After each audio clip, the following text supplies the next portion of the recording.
إخواني qodobka ugu dambeeya waxa waaye oo aan ku soo gabagabeynay xalaqadan naftaada adaa mas'uul ka ah naftan wixii ay samayso adaa lagu haystaa nafta lama rabo in la horkaco ilaahay subxaanahu wa tacaala qur-aankiisu wuxuu ku leeyahay fi suurati yuusuf ina annafsa la ammaaratun bisuu nafta waxay amartaa xumaato ay dad amartaa nafta ma rabto in masaajidka jamaacada la keeno nafta ma rabto in khayrka lagu dhex jiro nafta maalin kasta waxay rabtaa xumaatay ku jiideen marka waxaa la rabaa ikhwaani nafta in la xakameeyo inay ku horkacdo lama rabo nafta wax kasto oo ilaahay raalli aan ka ahayn hadday kula kacdo waxaa la rabaa inaad qabatid iska qabatid joog inaad aadaa la rabaa haddii laakiin oo naftaada ku horkacdo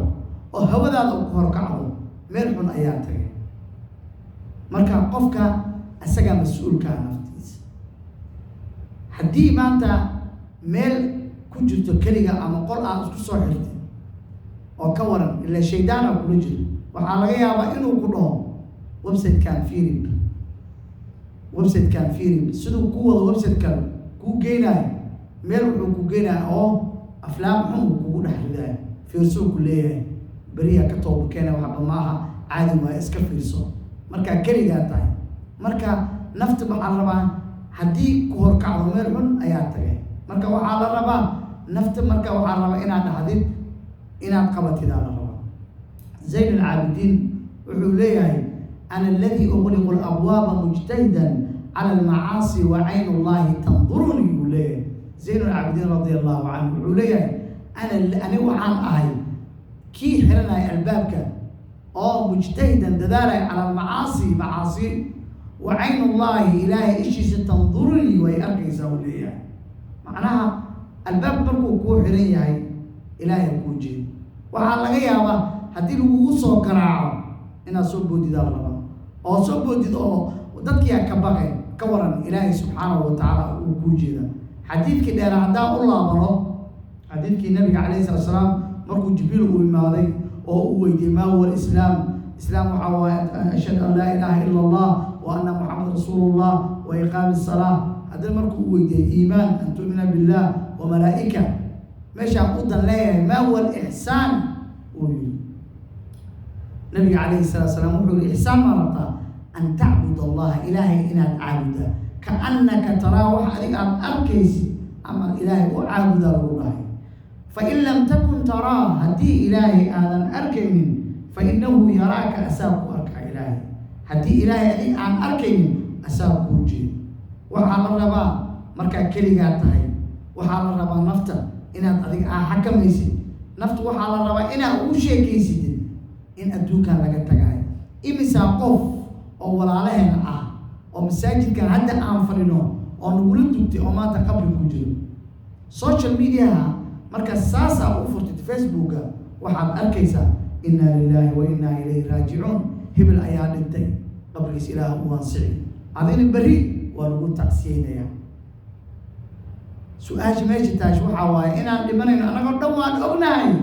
laakiin maxaa diyaar ku ah maxaad meel aad dhigatid xiriirka adigiyo rabbigaaga suu yahay waxaa laga yaabaa in social media 4 saac 5 saacadood oo aad ku jirta laga yaaba caawo dhantaas aad u baartid waxaad u baartid laakiin 2 juz iska dhaafe hal juzna haddii waa akhrinaad waa hurde marka waxaa loo baahan yahay ikhwaani naftan in la xakameeyo naftu waxay u baahan tahay xakamays in la qabto in taacad ilaahay lagu jiheeyo aa loo baahan yahay qof kastana waxaa waaye qiyaamaha markii la tago waa lagu su-aalayaa indhahan ilaahay ku sii iyo dhagahan iyo afkan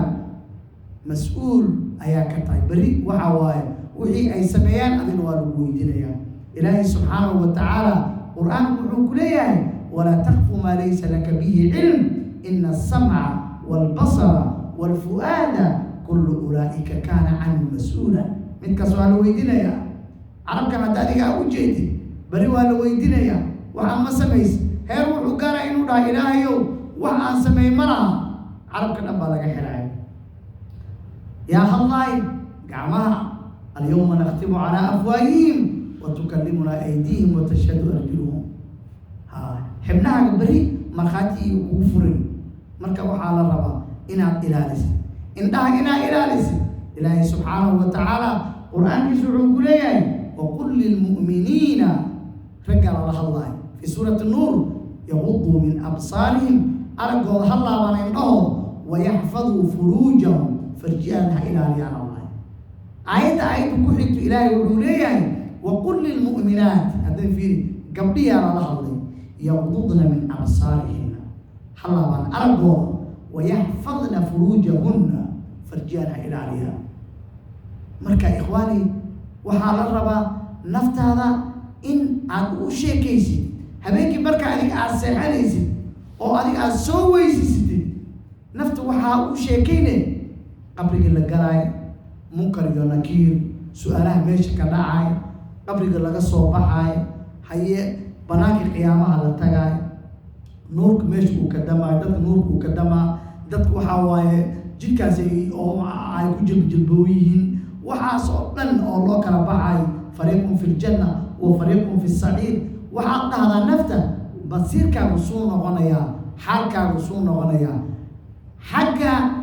جواب النتيجة ده وحق أوغان كرتا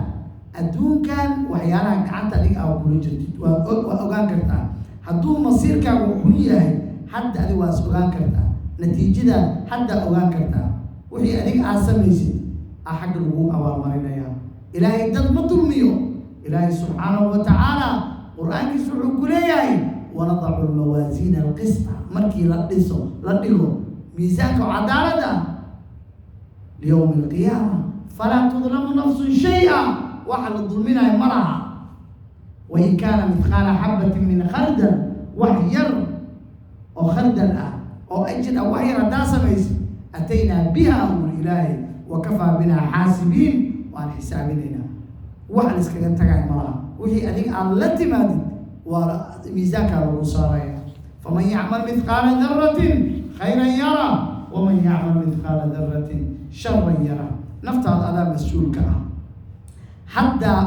أولسك عن قبل كرا حتى نفترض وحاواي حتى دي أديك عاد وحن قعدت أقول جدي وحال الربا نفتي إن أديك عاد قبلت حتى وحي أديك أبو هرنس وحي أديك أخيانا قعدت أقول جدي وحي هماتا حتى الربا إنا واحد كستون أو أديك أكجوتي شيطان وحواي ملكس وحواي